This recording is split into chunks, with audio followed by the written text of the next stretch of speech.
welcome back to my channel. Hope you guys are doing all well. So in this video I'm going to discuss with you how to remember or memorize bare acts thoroughly, and the easiest way to memorize and learn bare acts thoroughly.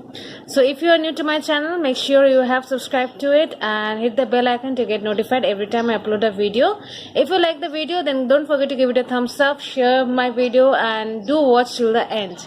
Without further rambling, let's get started. So for today's video, I'm going to take the bare act of Indian Contract Act, and the procedure I'm showing you is applicable to more or less all bare acts that are required for judicial service examination.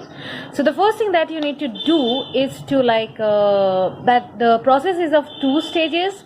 First, you have to make a flowchart of the section. So how are you going to make the flowchart? You're going to make the flowchart for example, take Indian Contract Act. So you're going to divide the act in the various chapters it has. Like for example, Indian Contract has 10 chapters. So I have divided the act in 10 chapters, out of which chapter 7 is repealed. It is Sale of Goods Act, so it has been repealed. So I have divided the act into these following chapters.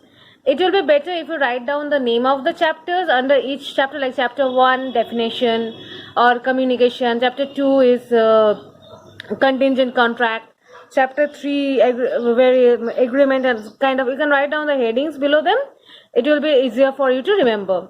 Now after you have divided the act into these various chapters, take one chapter. Say for example, I have taken chapter 1.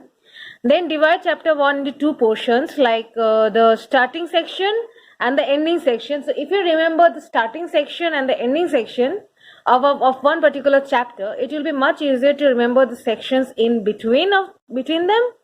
So divide the chapter in two, like the starting section and the ending section. Then draw those two sections together and write down all the sections in between. So this way it will be very easier for you to remember what are the sections and what are the chapters. If you remember the starting and ending section of a chapter, it will be very easier for you to remember the in-between things. Similarly, I have done for chapter 2 and chapter 3, chapter 4, 5 and 6. Like I have divided the chapter into two portions first, like the starting section and the ending section. And then I have drawn them together and I have written down all the sections in between. So after you have done with the making of the flowchart, the second important stage is to remember the sections. So how you are going to remember the sections even betterly is you can do that by writing it down. You don't need to write down the whole section. You just need to write down the important points under each section. What are the important points under each section? If you write it down, you are going to remember it better. So how are you going to write it down? I'm going to show you how you are going to remember the important points in each sections. For example, I am taking section 5 of Indian Contract Act, that is revocation of proposal and acceptance. So this section can be basically divided into two portions, like the revocation in the point of view who proposes it, and like who makes the revocation and to whom it is made. So you have to remember this section in the point of view of these two persons. So I am going to divide this section like this.